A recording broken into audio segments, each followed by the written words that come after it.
Oke. Bismillahirrahmanirrahim. Assalamualaikum warahmatullahi wabarakatuh.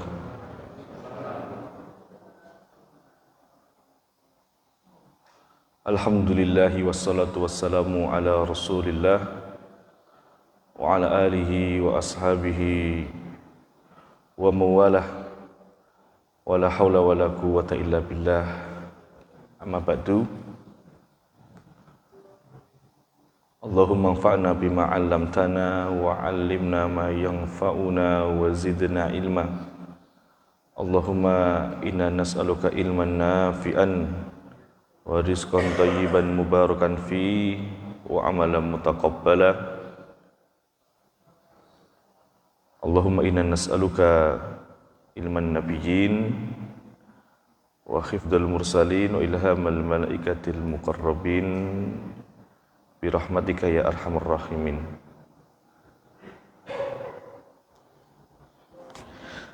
Bapak Ibu sekalian, hadirin yang dirahmati Allah,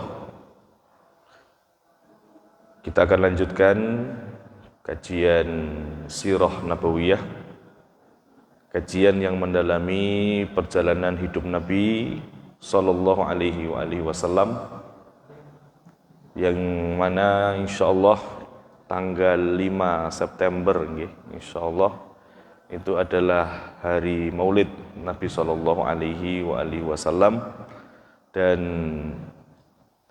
sebagai bentuk cinta kepada beliau salah satunya adalah kita membaca biografi beliau dan memperbanyak salawat kepada beliau sallallahu alaihi wasallam. Kajian sirah kita sampai ke perjuangan Nabi dalam berdakwah yang menghadapi tantangan yang luar biasa.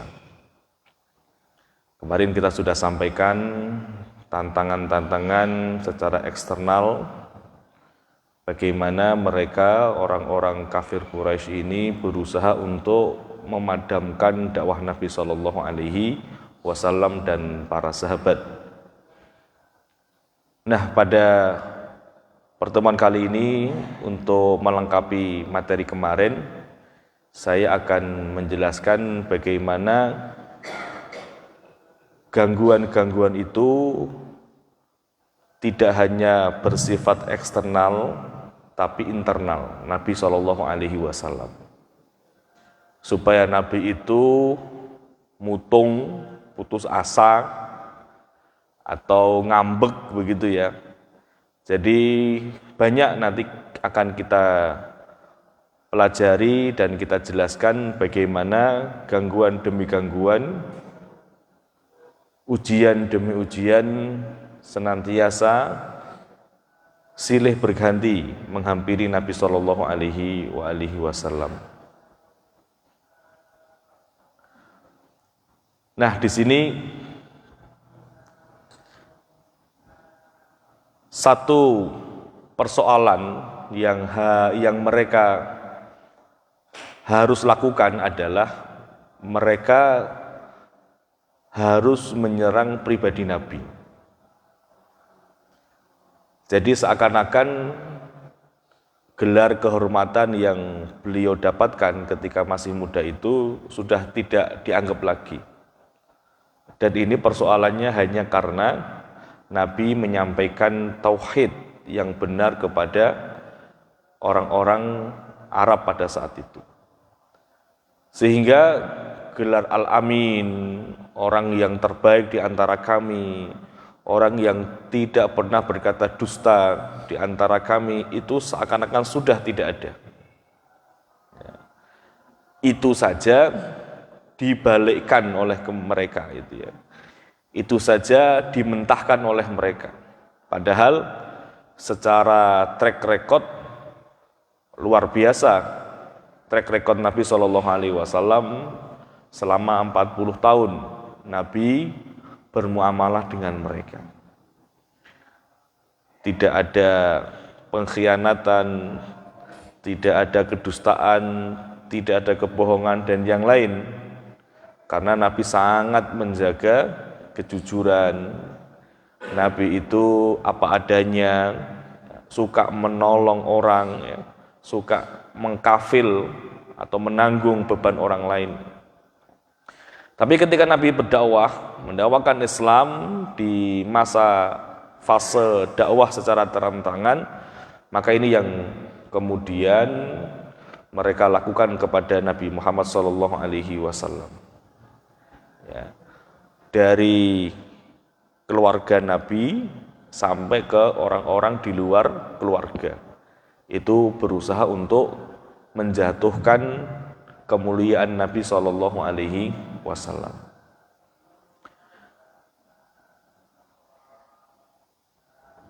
Satu, mereka, nanti kita akan banyak jelaskan ya, menyerang Nabi dengan apa? Dengan memutuskan hubungan perbesanan. Dan saya kira Bapak Ibu sekalian yang sudah punya anak, cerai itu kan sesuatu yang tidak enak gitu. Sesuatu yang membuat kita sebagai orang tua itu kepikiran gitu. Lah ini diceraikannya bukan karena persoalan-persoalan yang terkait dengan ekonomi, tidak melakukan kewajibannya sebagai seorang istri dan sebagainya. Karena gara-gara dia adalah anak dari Muhammad, dan Muhammad adalah orang yang mendakwahkan Islam. Hanya itu saja. Sehingga Ummu Jamil, ya, istri dari Abu Lahab itu menyuruh anaknya, memaksa anaknya yang bernama Utbah dan Utaibah untuk diceraikan. Bayangkan, ya. Utbah menikah dengan Ruqayyah, Utaibah menikah dengan Ummu Kulsum, dan mereka berdua adalah putri-putri Nabi SAW. Pastinya sebagai orang tua, ya Allah, ya. Jadi ujian demi ujian di keluarga Nabi harus merasakan bagaimana pahitnya berumah tangga yang akhirnya terjadi perceraian. Ya. Karena Ummu Jamil ini memaksa, nggih, Bapak Ibu sekalian, memaksa. Yen kowe ora nyerekke bojomu, aja celok aku ibumu, ngono nggih. Ya. La tad'uni umman, jangan kau panggil aku ibu kalau kamu belum menceraikan anaknya Muhammad. Jadi berat, mau nggak mau akhirnya ikut dan mengikuti apa yang diperintahkan oleh ibunya. Ya. Itu persoalan yang sangat pelik. Dua-duanya lagi, bayangkan. Ya, dua-duanya lagi. Satu saja sampun kepikiran, nggih, Pak. Apalagi niki kalih. Apalagi ini dua orang putri Nabi SAW. Tapi begitulah, Allah punya skenario, Allah punya rencana yang lebih baiknya. Dan kelak putri-putri Nabi ini akan dinikahkan dengan seorang sahabat yang mulia yang bernama Utsman bin Affan. Ya, dinikahkan dengan Ruqayyah dulu, kemudian Ruqayyah wafat, kemudian nanti dinikahkan dengan Ummu Kulsum. Ya. Sehingga Utsman bin Affan memiliki julukan Dzun-Nuraini, orang yang mempunyai dua cahaya. Dan ketika Ummu Kulsum meninggal, wafat, maka Nabi SAW mengatakan, kalau seandainya punya anak perempuan, maka aku akan nikahkan lagi dengan kamu, wahai Utsman. Nah, karena anak terakhir Fatimah wis duwe bojo, ya ora mungkin ya. Kan nggak mungkin ya. Itu polemik sekali ya, polemik sekali. Berat. Ya. Yang sudah berumah tangga pasti paham, nggih. Apalagi yang sudah mantu itu sudah paham ya. Kemarin saya dicurhati ada seorang keluarga yang anaknya mau cerai gitu. Itu kepikirannya luar biasa gitu. Nah, ini sudah Nabi totalitas dalam berdakwah diuji dengan anaknya yang kemudian diceraikan oleh suaminya yang bernama Utbah dan Utaibah, anak daripada Abu Jahal, Abu Lahab. Kemudian yang berikutnya, memberikan stigma buruk, ya, memberikan narasi-narasi negatif, ya, seperti al-muzammam, al-majnun, al-kahin, as-sahir. Ya, jadi itu bukan hal yang baru ketika di negara kita ini orang-orang yang baik kadang-kadang malah dituduh yang tidak-tidak. Dan itu terjadi di area politik, sehingga muncul istilah kadrun, kadal gurun. Terus apalagi munculnya istilah-istilah apa Pak? Istilah kadrun, terus istilah apa? Yang lain ya. Pokoknya macam-macam lah istilah-istilah seperti itu supaya orang antipati dengan orang yang dituduhkan, orang yang disematkan gelar-gelar stigma-stigma buruk. Makanya nanti kalau kita baca lebih dalam itu, orang-orang Quraisy itu takut sekali ketika ada orang yang datang dari luar, datang ke Mekah, langsung ketemu Nabi SAW. Maka mereka mencoba untuk membangun narasi, membangun opini, dan itu disebarkan di media sosial kalau sekarang gitu ya, di media massa, di televisi dan sebagainya. Mereka memasifkan opini-opini itu supaya mereka tidak bisa atau tidak mau berjaga jarak dengan Nabi Muhammad SAW. Karena kalau sudah ketemu dengan Nabi Muhammad, itu secara otomatis, ya, secara otomatis itu pasti terpikat. Nabi itu kalau ngomong itu luar biasa, menyihir, omongannya itu benar-benar masuk ke dalam hati mereka. Yang belum kenal pastinya, itu tertarik sekali. Banyak orang yang akhirnya dengan ngobrol Nabi masuk Islam. Orang cuma ketemu sebentar masuk Islam, itu banyak sekali. Kenapa? Karena Nabi itu orang yang satu karismatik dan mengikuti gaya yang diajak bicara. Kalau bersama orang Badui nanti seperti apa? Kalau dia sama orang bangsawan seperti apa? Nabi bisa menyesuaikan. Jadi bahasanya itu masuk ke semua lini. Gitu ya. Kalau berbicara dengan bangsawan, maka Nabi seakan-akan sebagai seorang bangsawan. Dia ngomongnya elit, gitu ya. Tapi ketika beliau bicara dengan orang-orang bawahan, rakyat biasa, masyarakat biasa, Nabi juga akan menyesuaikan bahasa mereka. Ini yang kalau kita mau membaca di dalam riwayat-riwayat itu akan kita banyak dapatkan bagaimana serangan demi serangan itu diberikan dan dilakukan kepada Nabi Shallallahu Alaihi Wasallam. Ya. Selain tadi Nabi dicaci maki, diolok-olok, dibuat stigma negatif, ada yang lebih dari itu. Jadi tidak hanya verbal, tapi juga sudah kekerasan fisik. Ya. Jadi kalau di negara kita sudah masuk KDR, sudah masuk kekerasan ya, sudah masuk delik kekerasan, sehingga bisa dilaporkan. Bayangkan jamaah sekalian, bayangkan dan renungkan ya dalam kehidupan kita sekali saja, bagaimana perjuangan Nabi dalam mendakwakan Islam itu bertubi-tubi itu ujiannya itu. Sehingga kita bisa mendapatkan kenikmatan iman, kenikmatan Islam, dan enjoy dalam menjalankan ibadah itu perjuangan Nabi yang berdarah-darah. Gitu ya. Perjuangan Nabi yang berjibaku totalitas. Dan kita sebagai umatnya sekarang di masa ini mendapatkan kebaikan dari itu. Yang mana Nabi harus banyak menghadapi ujian dan cobaan.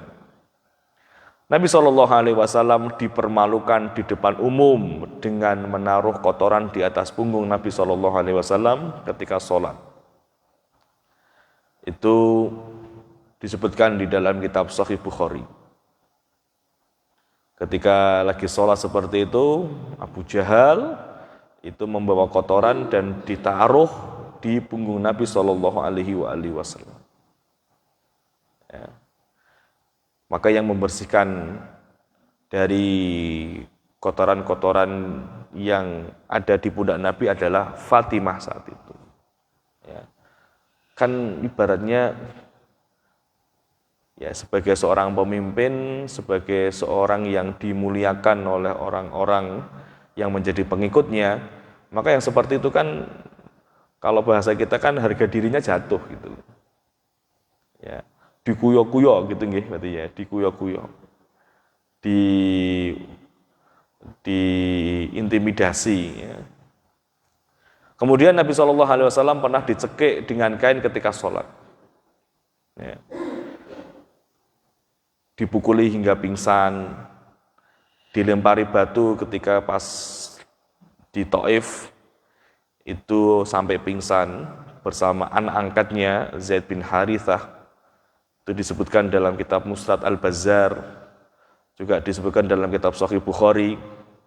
Dipukuli hingga berdarah, disebutkan dalam kitab Musnad Ahmad. Dan upaya Abu Jahal membunuh Nabi SAW. Ya. Upaya Abu Jahal menginjak leher Nabi disebutkan di dalam kitab Fathul Bari. Ada keterangan seperti itu. Kalau kita baca surat Al-Alaq, hadirin sekalian, itu nanti ada peristiwa Abu Jahal ini. Araital ladzi yanha 'abdan idza shalla. Itu kan Nabi SAW. Bagaimana pendapatmu dengan orang yang melarang seorang hamba ketika dia mau sholat? Itu gangguan-gangguan dari Abu Jahal dan konco-konconya itu seperti itu. Ada yang mencekik, ada yang melempari kotoran, ada yang menginjak leher Nabi ketika pas sholat. Abdan idza shalla arata in kana 'alal huda aw amara bit taqwa ara'aita in kadzdzaba wa tawalla alam ya'lam bi annallaha yara kalla la illam yantahi lanasfa'am bin nasiyah. Ini tegas ini Nabi. Allah langsung memberikan ketegasan kepada Abu Jahal. La illam yantahi, kalau mereka itu tidak berhenti mengganggu Nabi ketika sholat, lanasfa'am bin nasiyah.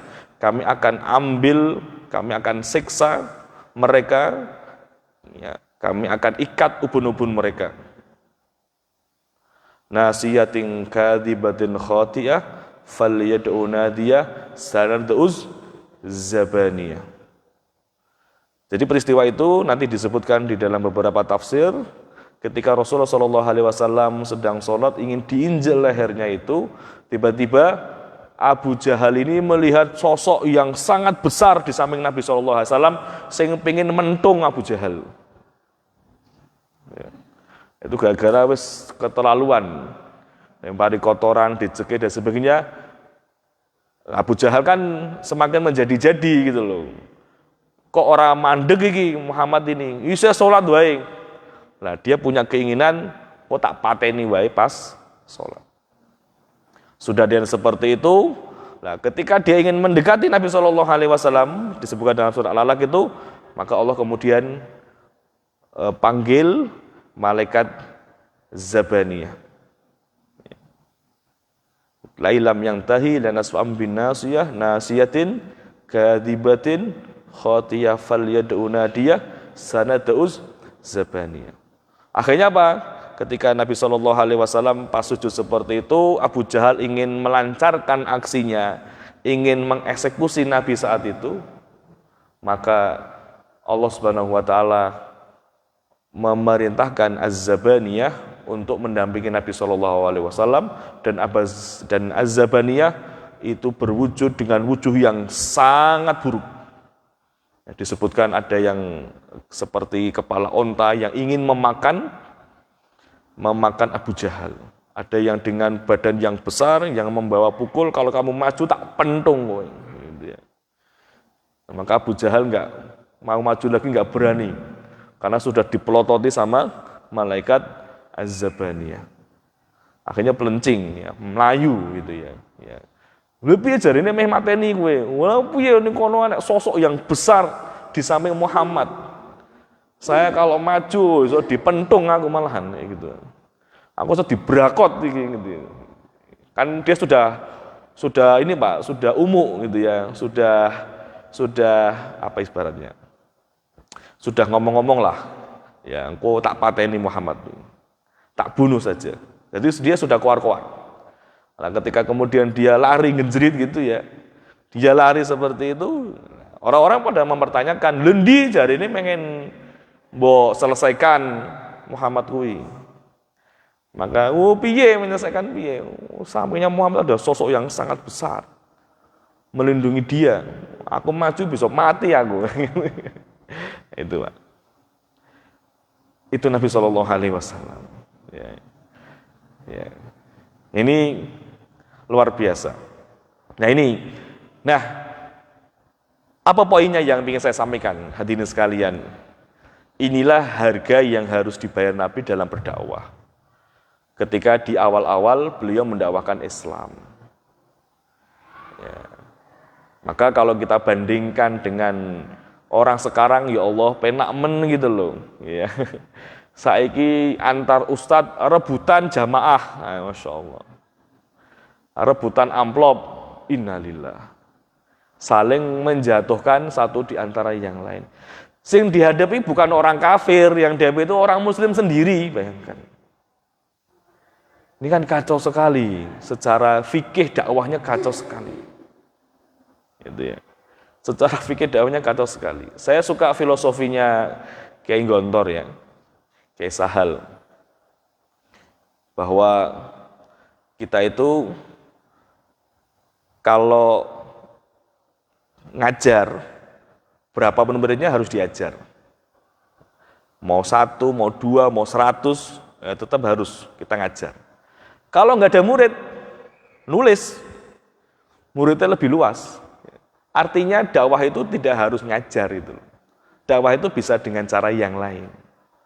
Maka dakwah bisa dengan tulisan, dakwah bisa dengan lesan kan gitu. Dakwah bil lisan atau dakwah bitulisan. Sebenarnya bisa gitu loh. Lah ini enggak, rebutan panggung, kadang-kadang merendahkan satu di atas panggung, merendahkan ustadz yang lain, menyalahkan yang lain supaya jamaahnya tidak lari ke sana ke sini kayak gitu.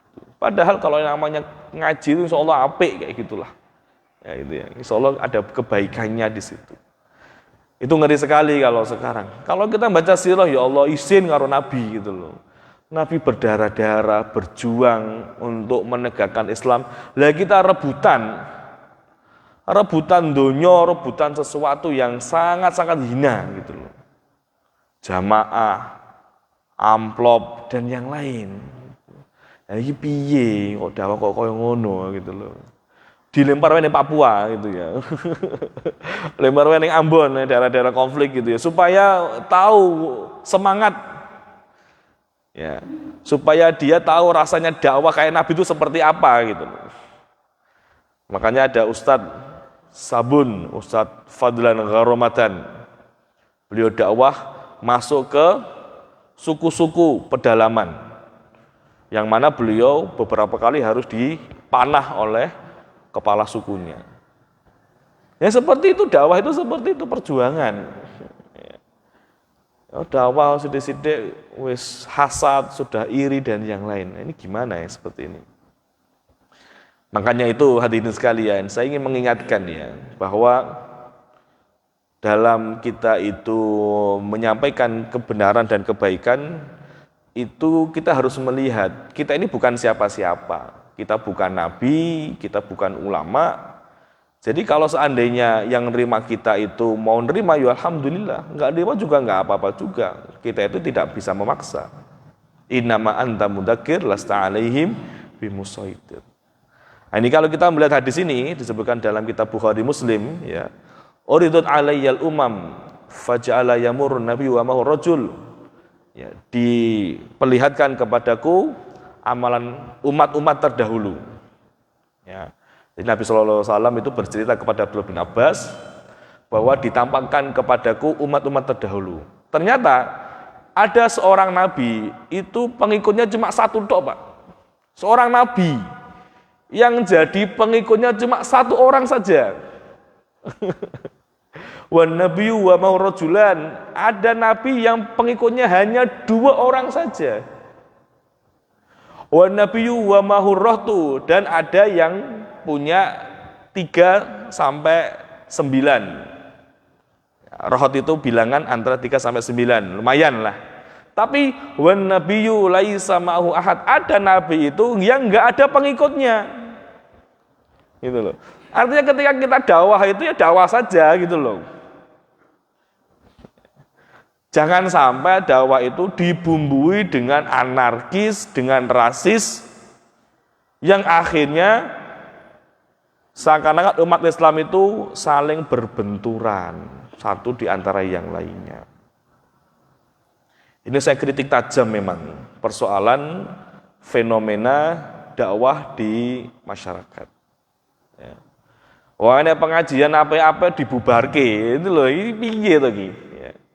Pengajian saya disampaikan Al-Quran dan hadis, ada yang paling Indonesia yang akhirnya membubarkan pengajian itu, Allah musta'an. Mau dirungokke pengajian sama kayak apa gitu loh. Kalau yang melenceng, menghasut, nah baru bubarkan. Rung apa-apa wis dibubarke. Kenapa? Ada narasi stigma negatif, radikal tadi itu masalahnya. Sehingga apa? Dakwah itu bukan mengajak. Akhirnya dakwah itu membuat sekat-sekat. Nggih, mboten. Dakwah itu kudune merangkul ya, bukan membuat sekat-sekat. Iki nggonanku, iki nggonanmu gitu ya. Akhirnya Islam itu terkotak-kotak. Ini kalau kita lihat nggih, ada nabi itu pengikutnya cuma satu. Nabi itu harus berdakwah, ya. Harus menyampaikan kebenaran. Pengikutnya cuma satu tok, bayangkan. Ada pengikutnya 2, bahkan ada yang nggak punya pengikut sama sekali, gitu loh. Ya. Oh. Ya. Itu nabi levelnya. Levelnya nabi ya mboten enten pengikutnya. Lah ini ustadz, orang ulama, orang nabi, ya, dihormati ini luar biasa gitu ya. Bahkan isinya provokasi semuanya, wallahu musta'an. Ya seperti itu kadang-kadang miris nggih Bapak Ibu sekalian. Makanya kalau kita mau lihat nabi tadi itu, masya Allah ya, akhirnya ya, kalau ingin jadi pengikut nabi itu ya tunjukkan Islam yang damai, Islam yang baik gitu loh. Ya, jangan Islam yang hanya untuk kelompoknya saja, tapi untuk semuanya. Ya. Ini kalau kita melihat tadi itu ya, ini kan bagaimana Nabi, perjuangan Nabi itu luar biasa di situ. Ya. Makanya ada yang mengatakan jadi Nabi enak yo, enak piye? Coba. Dakwah koyo ngene iki. Ya. Berat, ya. Keluarganya diserang, ya, pribadinya diserang, ya, kemudian fisik Nabi juga diserang, ya, Nabi kena semuanya, udah, ya. Itulah orang yang kita cintai, orang yang kita hormati, orang yang kita rindukan nanti, ya. Itu seperti itu kondisinya, gitu loh. Dan itu yang harusnya kita resapi gitu ya. Itu yang harus kita ambil dari Nabi SAW. Beliau adalah seorang mujahid, beliau seorang pejuang, beliau seperti tidak tergoyahkan dengan ujian yang bertubi-tubi seperti itu, beliau tetap istiqomah. Lah iku bicarane gitu loh. Ada seorang dai dibayari sithik, nusun-nusu Pak. Bayangkan, ora gelem ngisi maneh jarene kayak gitu. Oh, isine sakmene tok jarene. Gak ngisi meneh jarene. Iki piye to kuwi? Kemudian ada seorang dai yang datang ke pengajian begitu, sing teko cuma loro. Akhirnya mutung. Mulih wae akhirnya gitu. Iki piye to kuwi? Ya. Kalau sudah mengatakan sebagai dai, ya siapapun dan berapapun ya harus diajari. Senggel pooi surapopo gitu ya. Yang bikin podcast baik akhirnya kan gitu. Lebih banyak yang nonton lewat live. Ya. Begitulah Nabi, perjuangan gitu ya. Kalau sekarang kan nggak mungkin seperti ini kan, nggak mungkin visi, nggak mungkin paling kan jauh jarak dan sebagainya. Bismillah saja. Ya. Saya pernah Bapak Ibu sekalian ngisi. Saya itu di Solo itu ngisi di daerah itu Pak, daerah Merapi itu, daerah rawan kristenisasi. Di situ dakwah berkelanjutan. Jadi pasca erupsi Merapi, kemudian kita buat posko di situ, kemudian kita melakukan kegiatan dakwah di situ berjalan sampai bertahun-tahun. Ya, pada suatu saat saya bergiliran untuk dakwah di sana, ngajar di sana begitu. Ketika pulang, masya Allah ya, pulang ya di sana ya nggak ada apa-apa. Ya di sana yang ngajar, kita ya mengikhlaskan, mewakafkan waktu, mewakafkan ilmu di sana. Pulang-pulang, ban saya itu bocor 3 kali Pak. Pulang sampai Klaten itu bocor. Ya, terus ya sudah ditambal. Baru jalan 5 kilo bocor lagi. Ngopo ini bocor itu? Ternyata ada paku di dalam. Mungkin karena malam ya, tukang bannya itu kayak nggak teliti kayak gitu. Akhirnya ya sudah ganti ban jero. Karena sobek kabeh ya. Ganti ban jero. Nah, ternyata jalan sampai Kartosuro bocor lagi, Pak. Ya, ternyata masih ada paku kecil yang nggak kelihatan di dalam. Waduh, nuntun aku akhirnya. Saya sampai rumah itu jam 2:30 pagi. Padahal pulang dari Merapi itu jam 5 sore. Jadi ameh 12 jam Pak saya di perjalanan nuntun itu tuh, jalan. Ya enggak kapok, ya bismillah berangkat lagi.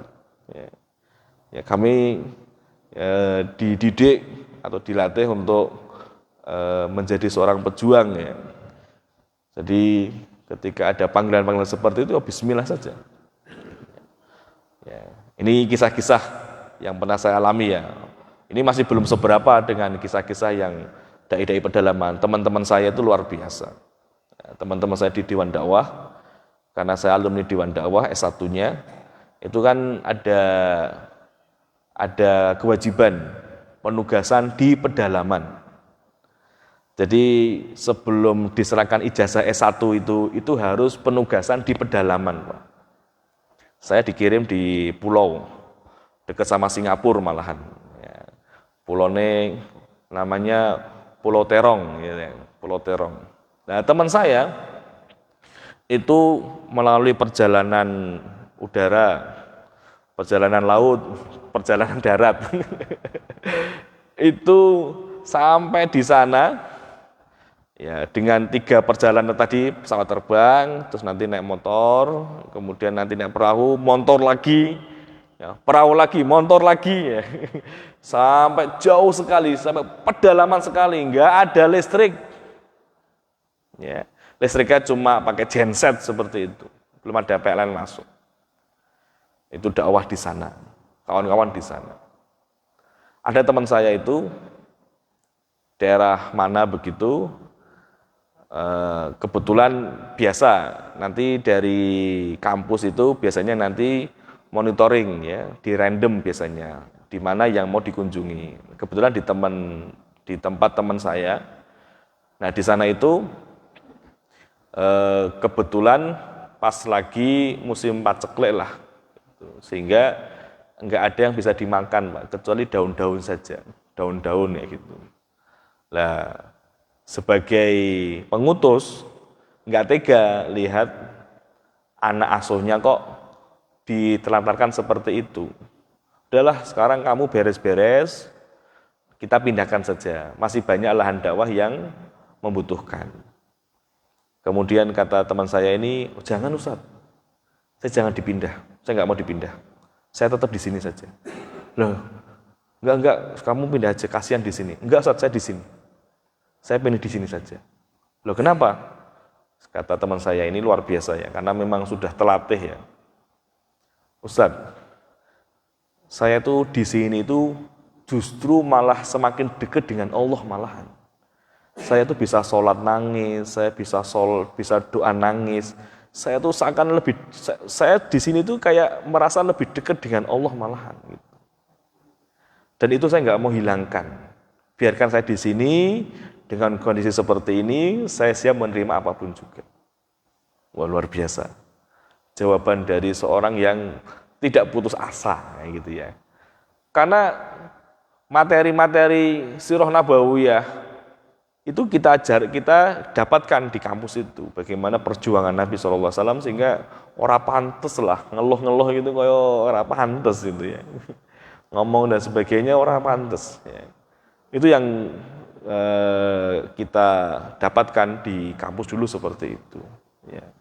Apalagi kalau kita melihat tadi hadis ini muttafaqun alaih, riwayat Bukhari Muslim, ada nabi yang nggak ada pengikutnya, ada nabi yang mungkin cuma satu, cuma dua, dan sebagainya. Itu mereka tetap mendakwahkan ajaran kebenaran, ajaran Allah Subhanahu wa Ta'ala. Ya. Ini saya kira perlu kita renungkan bersama, Bapak Ibu sekalian, bahwa alhamdulillah kita di tempat yang baik, tempat nyaman dan sebagainya. Maka tinggal ghirahnya, semangatnya dalam menjalankan Islam itu. Ya, bagi seorang dai ya harus semangat apapun juga kondisinya. Ya, dapat ada murid 1, alhamdulillah, 2 alhamdulillah, 3 alhamdulillah. Pengalaman, kan kami kan ada pondok tahfidz kan di Al-Hikmah. Waktu tahun 2021 saya diminta sebagai direktur pesantren. Saya diminta karena itu usulan dari Ustadz Domir, Ustadz saja ya, yo hafal Quran, tahu manajemen pondok, antum saja Ustadz, nggak usah yang lain. Ya, akhirnya tahun 2021 Desember saya jadi direktur, kemudian nyari murid, Pak. Wangeleng nyari murid, ya, nyari murid di tengah kesibukan itu sempat putus asa, ya, sempat putus asa. Akhirnya dapat 1, Pak, dapat 1. Wah, dapat si Jidok ini, sampai agak lama itu. Si Jiki terima orang, neng pondok si Jidok lagi ngerintis lagi, tenan orang gitu ya. Kemudian saya supaya tambah semangat dalam mencari murid itu, saya akhirnya ketemu sama beberapa ustadz saya dulu, minta nasihat, kemudian minta masukan, minta tazkiyah. Kemudian kata ustadz saya, ajari, ditelateni, siji kuwi yen dadi wong pahalamu akeh. Akhirnya karena disemangati, dimotivasi, membakar lagi, akhirnya nyari lagi. Alhamdulillah, angkatan pertama dapat 5. Tapi saya sempat rada ragu-ragu ya, siji terima ora gitu ya. Siji kuning kene pondoke sakmono ya, wong siji dengan kesibuk dengan kondisi yang tidak ada siapa-siapa gitu ya, kayak merasa terasingkan gitu ya. Saya cuma kasihan sama santrinya, merasa terasingkan gitu loh, gitu, kayak diguang kayak gitu kan, warnanya sopo-sopo soalnya. Kalau saya sih enjoy aja, kalau saya tak ajari si Jipo, tak ajari, tak telateni gitu. Tapi kata saya nggak apa-apa, si Jiong dia gelem kok, ora apa-apa kayak gitu. Alhamdulillah. Ya, karena ada semangat itu saya coba lobby-lobby, nyari-nyari, alhamdulillah dapat 5 orang. Ya, alhamdulillah sampai sekarang bertahan jadi 15 ya, karena kita beasiswa kita batasi untuk jumlah santrinya. Tapi begitulah perjuangan Bapak Ibu sekalian ya. Jadi ibaratnya itu yang seperti ini belum ada apa-apanya gitu ya. Artinya kan dapat satu orang murid ya, tetap jalan, harus semangat nah, gitu ya, harus semangat dalam menyebarkan Al-Qur'an ya. Karena visi kita adalah mengqur'anisasikan Kota Pekalongan ya. Jadi kita ingin agar masalah itu dekat dengan Al-Qur'an. Karena bidang saya adalah bidang Al-Qur'an ya. Nah, hadirin sekalian, Bapak yang dirahmati Allah Subhanahu wa taala, saya fokus di sini aja, fokus di bagaimana orang-orang Quraisy itu mereka mencoba untuk menjatuhkan Nabi. Ya, Nabi dihajar habis-habisan. Nabi dibully habis-habisan. Ya, saya kira seperti itu ya. Dibully dengan muzammam, sahir, kahin, majnun dan yang lain. Belum lagi di persekusi ya, dihajar habis-habisan, dicekek, dilempari kotoran, dilempari batu, ya, kemudian mau diinjak leher Nabi Shallallahu Alaihi Wasallam, ya, dan akhirnya Allah memberikan pertolongan kepada Nabi Shallallahu Alaihi Wasallam. Kan dibantu sama Allah, kan dibantu cuma sekali, yang lainnya orang dihitung. Berdarah kalau memang Allah membantu dari awal, ya aman-aman saja. Kan orang jadi tambah iman kan gitu loh. Kan nggak seperti itu cara Allah supaya membuat orang itu masuk Islam gitu loh. Kalau seperti itu ya orang akan masuk Islam terus kalau kayak gitu. Jadi biar sunatullah berjalan. Kira-kira siapa yang tergerak dengan kondisi seperti ini? Nah, Allah sesekali membantu Nabi Shallallahu Alaihi Wasallam dalam persoalan ini loh ya, dalam serangan fisik ini. Buktinya Nabi sampai berdarah, Nabi dilempari kotoran, Nabi dicekik, Nabi diejek, dan yang lain.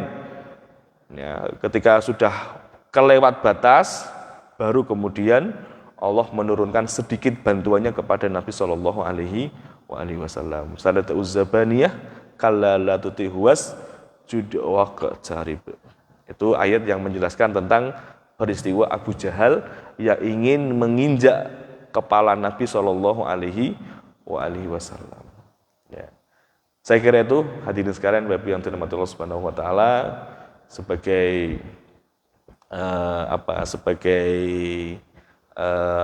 pelajaran bagi kita semuanya bahwa Nabi kita itu seorang pejuang, ya, pejuang kebenaran, pejuang kebaikan.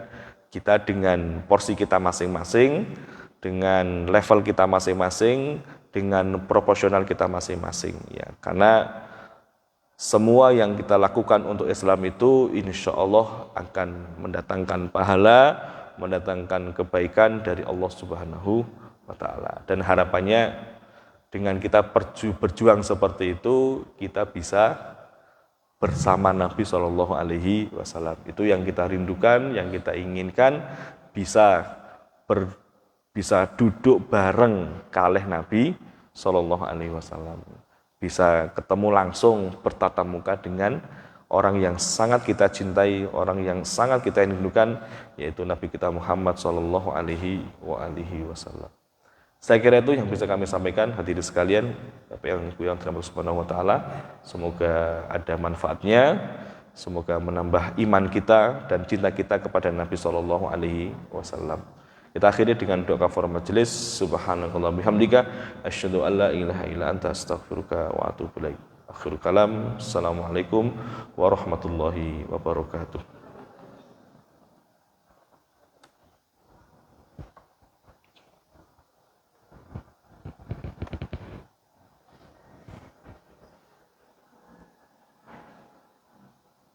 الله أكبر الله